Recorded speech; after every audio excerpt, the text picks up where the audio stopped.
The base of the mountain was the only safe place for a landing. He would have to continue on foot, muscles aching. Calaveras was a scholar, not a doctor. Could he really save Reynardo from the poison radiating from the lost god's eye he was so recklessly carrying? I need more materials, thought Reynardo.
Goat. Take the goat across first, Reynardo thought. But it was too late.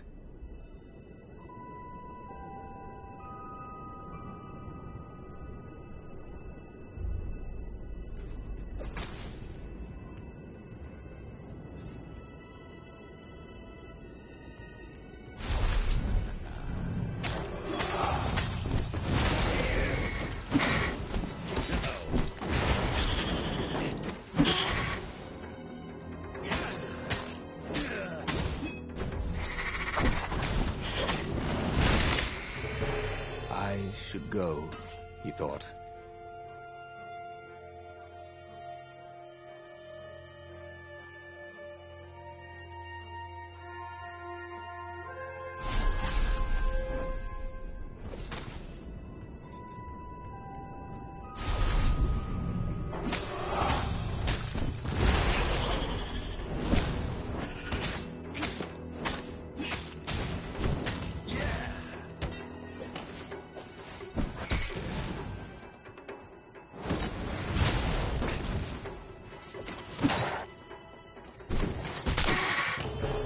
So this was what it was like to die.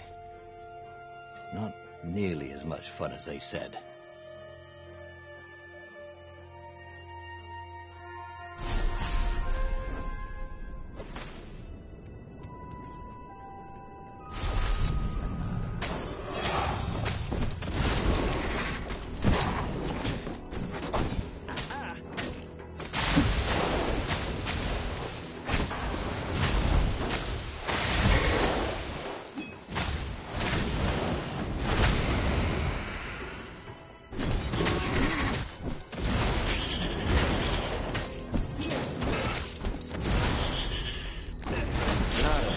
Boat crashes that were more fun.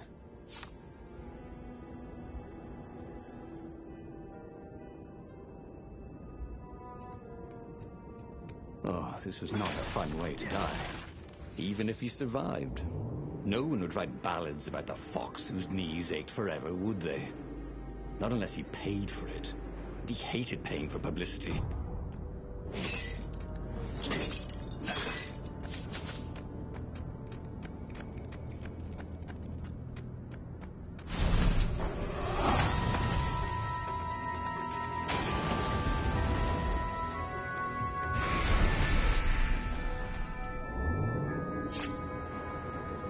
The platform used a hybrid propulsion system fueled by anti-gravity and wishful thinking.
It was chilling walking through the living mountains.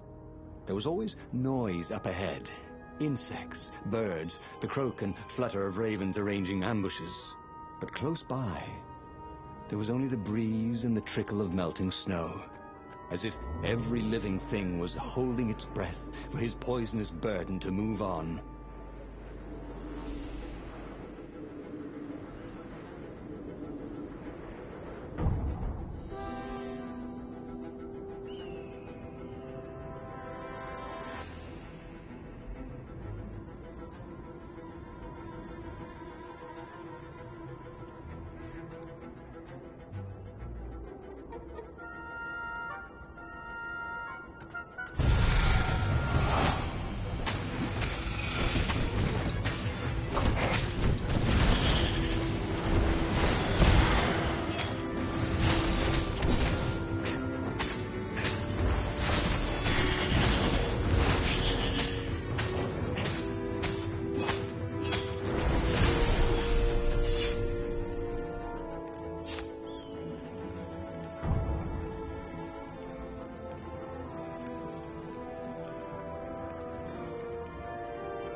There was a radiance at the end of a long, dark tunnel. Mother, he thought.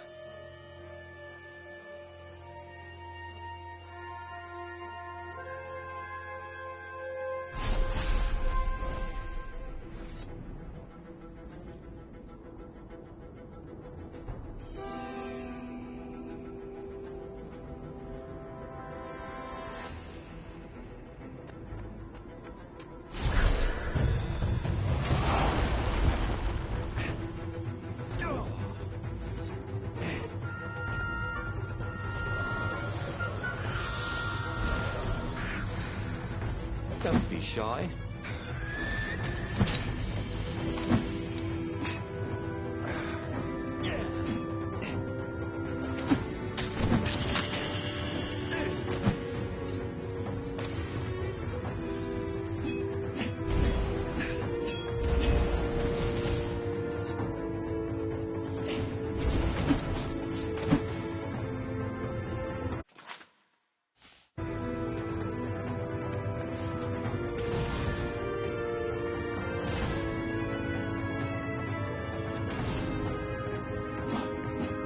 Bernardo checked to make sure his sword was still working. Yep.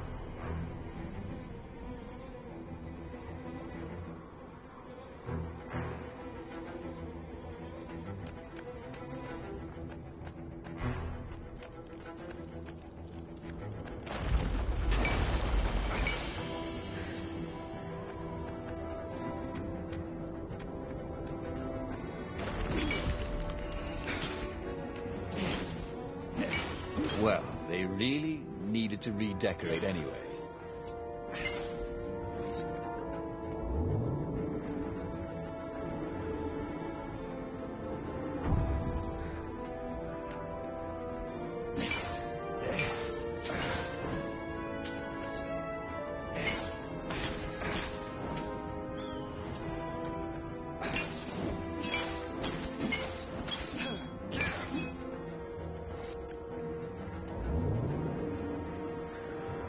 Take a leap of faith, said the inscription.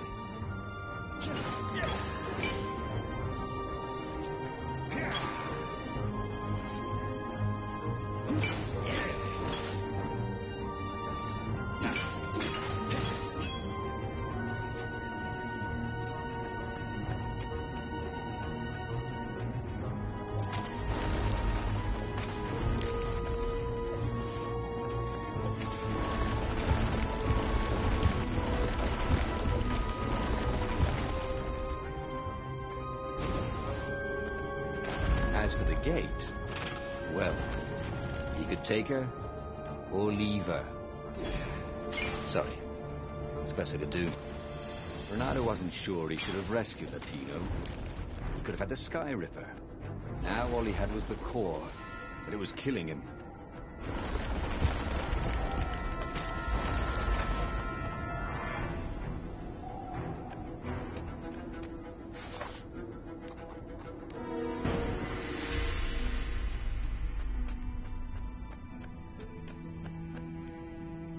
The core! Splendid! Croaked Calaveras. Where's the armature? Right, I was kind of hoping you wouldn't need it. No, I don't. It's just a professional interest. We've got much better prismatics than the old TE ever did. So Calaveras was an arcane engineer. He fussed at the core all day. He wrapped it with silver chains, and in front of it, he placed a huge round ruby, so that it looked like a monstrous floating eye. Ah, so, what is it? Yeah, I call it the oculum. It's my very first death ray. And it won't poison me? Oh, no, it's completely safe now. Anything I should watch out for? Yeah, try to avoid pointing at any mirrors. As he loaded the oculum onto the Farfarer, Bernardo was a little concerned about Calaveras. People who were utterly sure of themselves, he had found, were either experts or horribly wrong. Or both.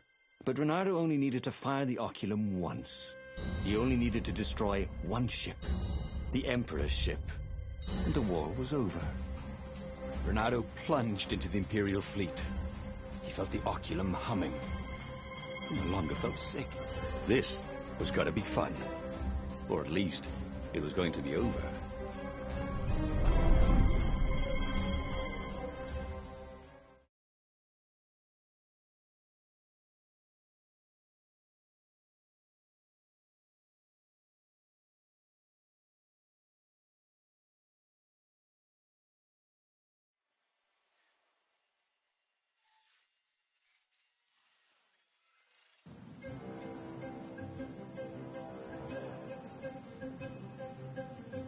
Bernardo resisted the temptation to fire the oculum until the time came. He could sense its arcane energies yearning to escape the sage's wrappings. But it wasn't eating him alive. So that was a plus. He felt good about himself. He'd saved a friend, he'd helped the rebels, he'd relied on himself, but he'd listened to others. He felt like the right sort of hero. Wise, yet decisive. Calaveras had been so sure it would work. Maybe he could fire it just a few times. No harm in that, right? But only when he absolutely needed to.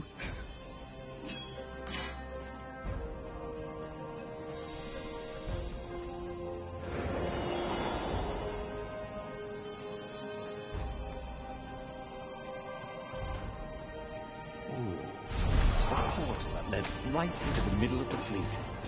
It was a glaring weakness in the defense.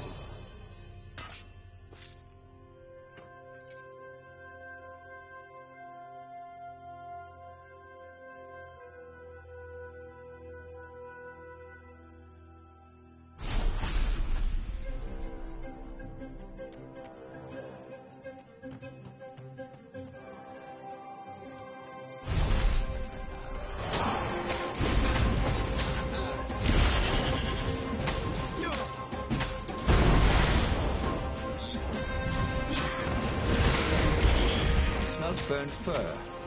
Yes.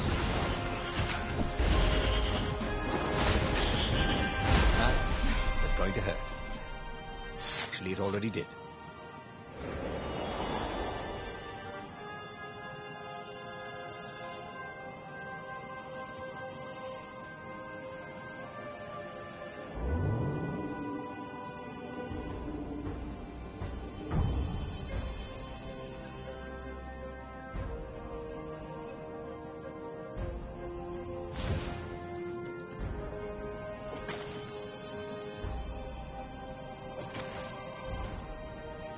That always a rush.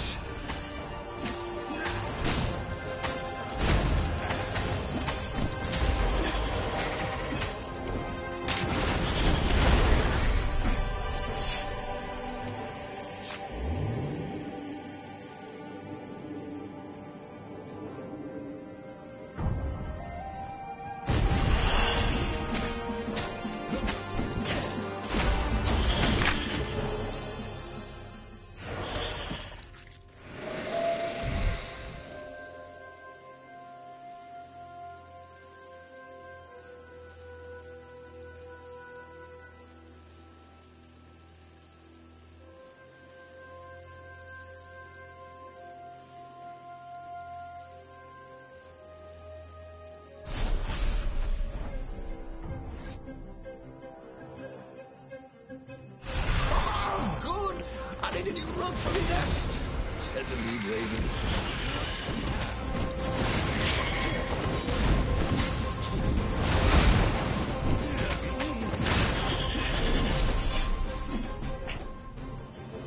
Renado's arm was getting tired. The core was no longer eating at him, but he still felt weak. His stamina was shot. But he had the oculum. When the raven swarmed him, it would sometimes fire its death ray. It seemed to be warming up, too, firing more and more often. Maybe he should let it cool off. He decided to stop using it entirely.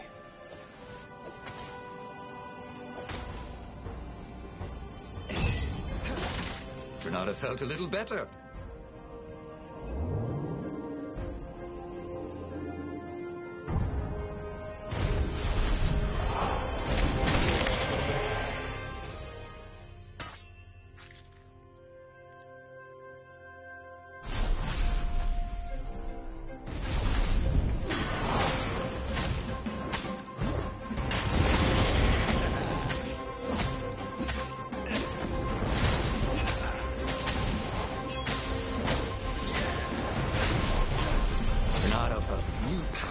Ready to blossom within him, or something.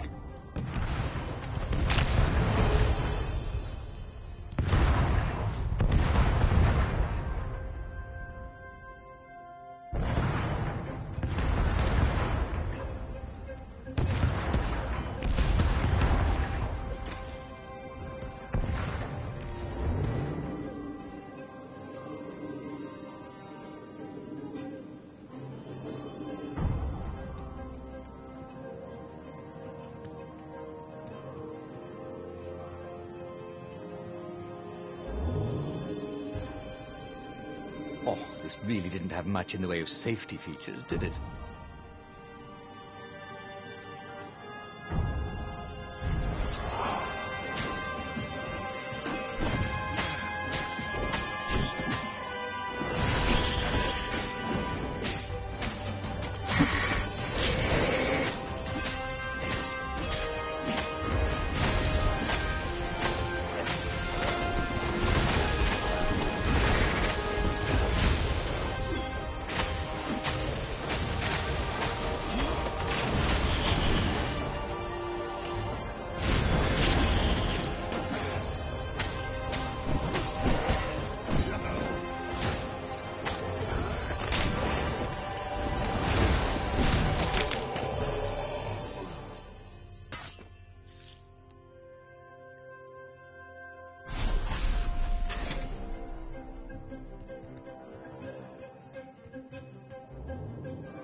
oculum was still hot to the touch. He almost thought it was getting even hotter. Well, that was ridiculous, of course. Anyway, he'd only to fire it one more time, and then he could chuck the whole contraption into the abyss. And the Emperor's ship was now in range. Bernardo squinted. He could make out the line of ravens protecting the ship. Zenobia in front, conjuring. And on the deck, yes, that was His Imperial Majesty, pacing in his golden armor. Bernardo lined up his shot and fired. Caught in the beam, the ship burst into flames. The ravens and Zenobia exploded. The Emperor, too, exploded. Bernardo waited for the beam to stop, but it only got brighter, and the oculum hotter.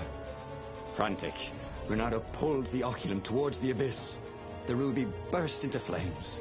The shiny metal casing glowed, then melted. That was good. Now the core could cool off, right? Bernardo ran. The blast incinerated him instantly, along with both fleets. The shockwave could be felt across all Erda. That winter, with neither Empire nor rebels to rule them, the islands slid into banditry. And so began the Second Age of Darkness. And, just like that, he was alive again, and back on the Farfarer, still fleeing burning Ubar. The book was still open before him. So, the book was a portal. It took you to the future, when your destinies would branch. He had failed and died 3 times, but he'd learned another true thing. The core was powerful, but dangerous if used improperly.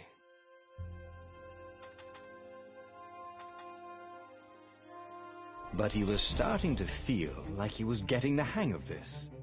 There was a way through to victory. He could feel it. He just had to keep running the path of destinies. With that, the book fluttered back to the beginning, and he fell into it. The clouds parted over the Isles of Boreas. It was time to choose. The rebellion was in trouble. Ravens were scouting for the secret rebel base. They needed a game-changer. Pieces of the Sky Ripper had surfaced.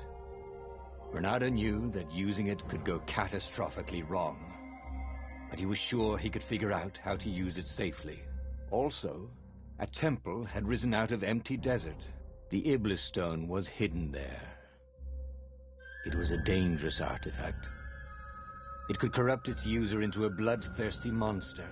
Maybe he could find a way to use it, to take its power without surrendering to its wickedness.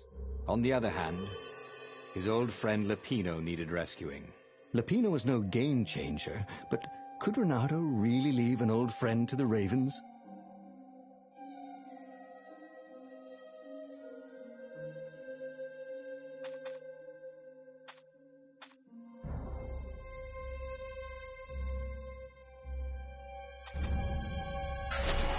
The island was windswept desert. No one went there except ostriches and ostrich hunters. The Iblis stone. It would whisper promises in his ear, offer him power for blood. But this time, Bernardo was sure he could master it. And so, Bernardo went ostrich hunting.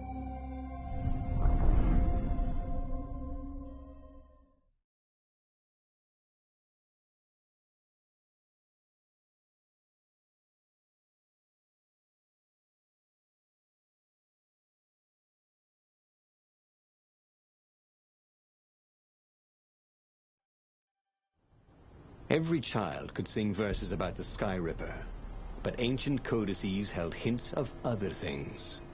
A stone that ate souls, a ruby that drank blood, a jewel only a righteous man could give away.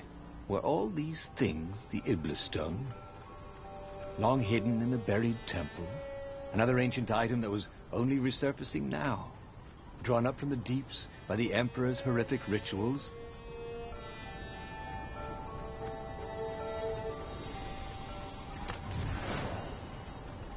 I wonder what I could make with all these sword crafting materials, thought Renato.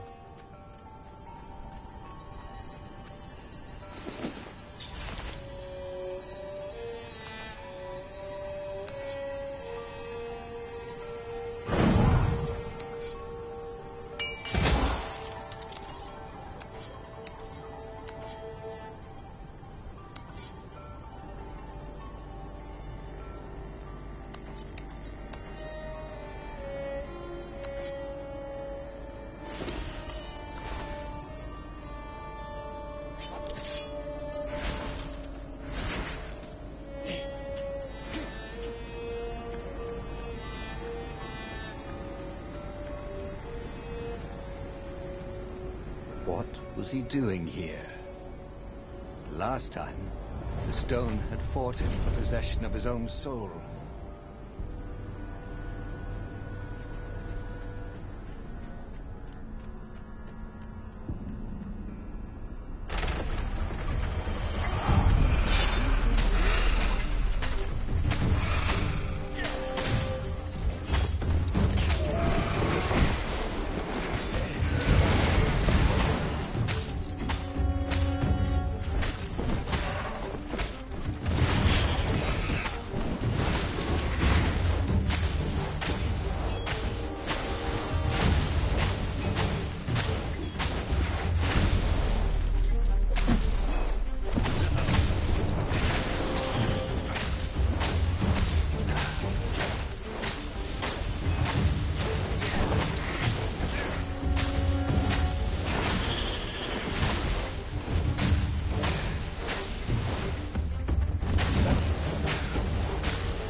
Ravens were already here, cawing in frustration. They were still searching for a way in. Good. And he hadn't come too late. He was practically sure he'd find something useful in one of these things.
What's there?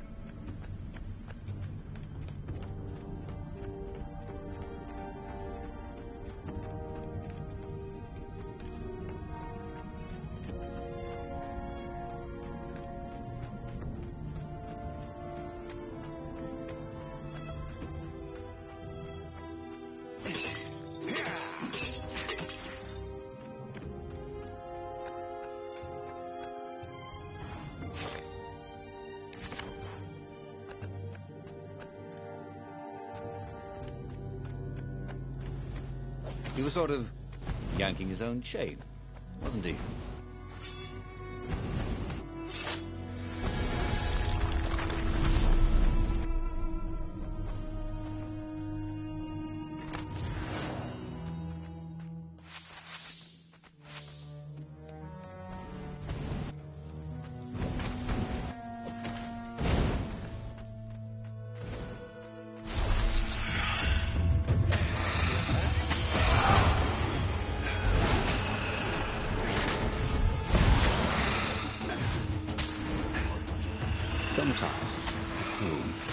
wave his sword around for hours.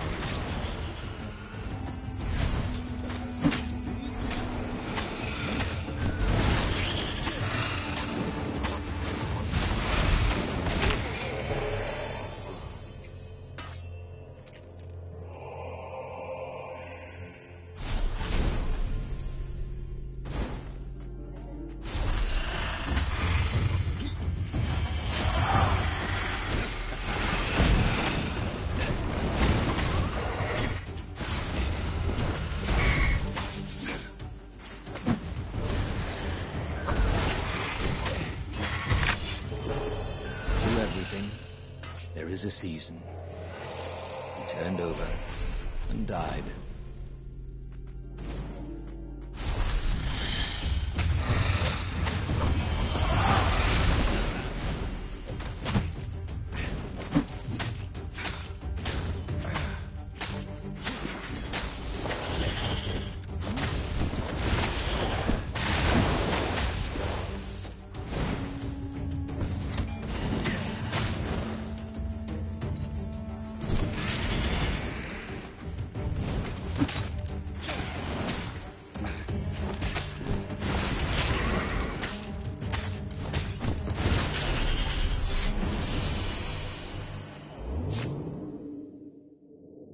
Building these platforms was so expensive, they'd run out of budget for guardrails.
Oh, sweet! A gem. All he needed now was a workbench, and he could slot it into his gauntlet.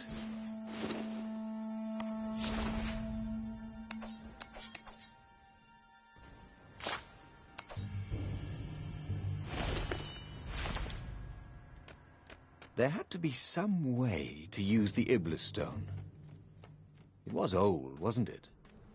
People are so much cleverer now. And Renato was pretty sure he was cleverer than most people.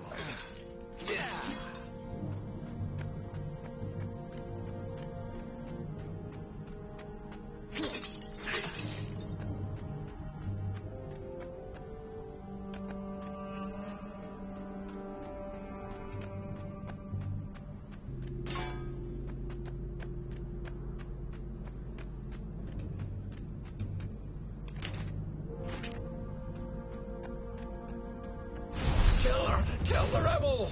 Caught one, Raven. Eat the rebel! Caught another.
ravens at least could not get past this point.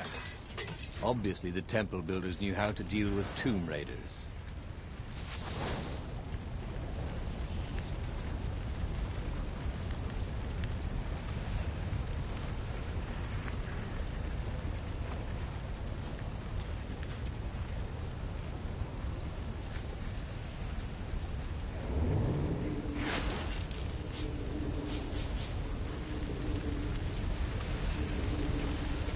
Renato hated cannon traps. Also, who reloaded these things anyway? He never figured that part out.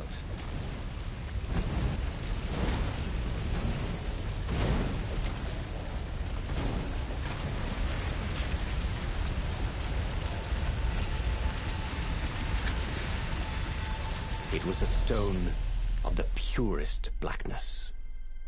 It reflected no light, like a void made solid. Nervous, he picked it up.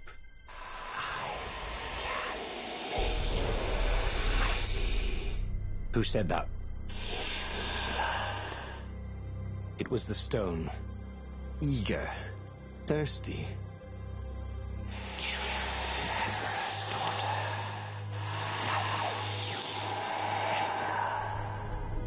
That seemed tempting and terribly wrong. Zenobia was the Emperor's greatest general and a potent witch. But they had been close once, and he had a sneaking suspicion the gem would try to control him. Why not capture the core of Skyripper instead? It was the eye of a lost god torn out by the transcendent Emperor to power his greatest weapon. "What's the core?" said the stone anxiously. But even though Renato knew how evil the gem was, he had a clever plan for dealing with it. The stone bothered him. He hated being told what to do. Wasn't that why he joined the rebellion? Wasn't that why he'd refused to be a soldier?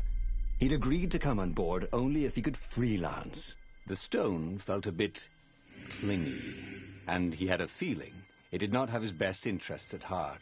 The sage Calaveras had told him where to find the Skyripper, a weapon capable of challenging the gods. Even without its armature, the core would still possess great power. He would go there.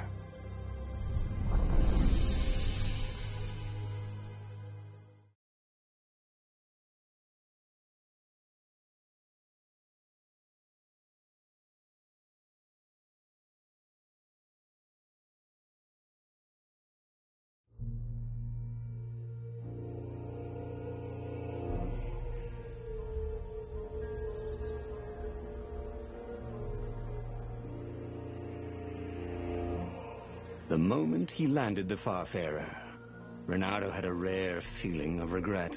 It's not too late, he thought. He could turn around and sail for Zenobia's island.